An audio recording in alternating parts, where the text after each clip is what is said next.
Hey, I'm Doug from Greensman Incorporated, giving you an update on our front lawn here. Remember, we did the Pro Vista bluegrass, Roundup Ready bluegrass. Now, at the front, along the road there, that is the BarenBrug RTF.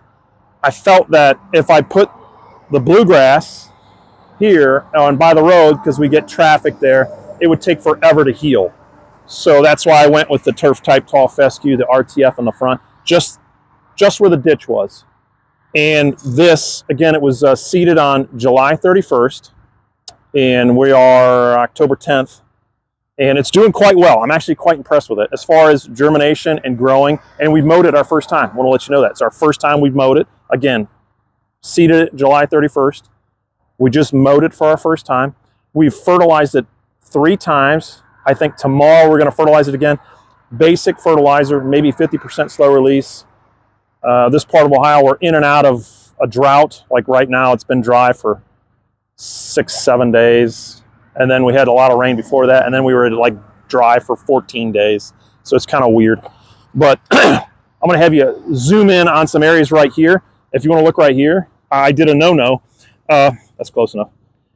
Like right through here, I decided to spray it with Roundup. And it said not to do that, but I just got to try it to see what's going to happen.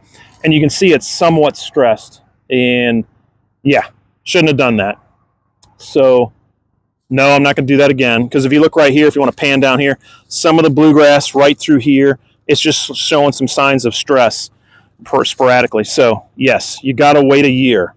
So next spring is when I can finally spray, because one of the big things about this grass, if you look out there, is the grassy weeds.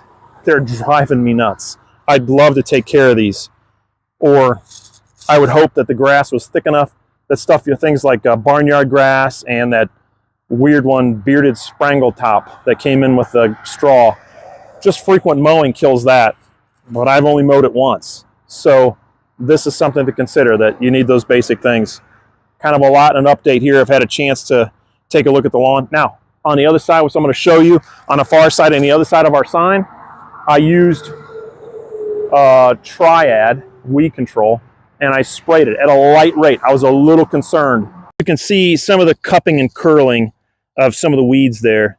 If you keep panning this way, you can see some of the effects of it. I didn't want to put it too hard because I had no idea how the grass has been going to react to it. Normally, when someone seeds the lawn, we like to see them mow it 2 to 3 times. Then we apply the broadleaf weed control. Again, we mowed it once, but it's been since July 31st. It's forever. So I still like what I'm seeing. If you want to just pan this way and take a little closer look at it, I'll tell you what, it is coming in. I mean, it is filling in. It's getting thicker. We're going to push it with some fertilizer. I like it. I mean, I know that Roundup will work. I want to spray the Roundup in the mulch bed. That nutsedge is going wild. I want to edge out my beds and do a nice little planting before fall, or edge the beds before fall, but I don't want to touch anything here. Again, this is Doug from Greensman Incorporated. Kind of a long update, but if you got some questions, post, like, and share. Appreciate it. Thanks.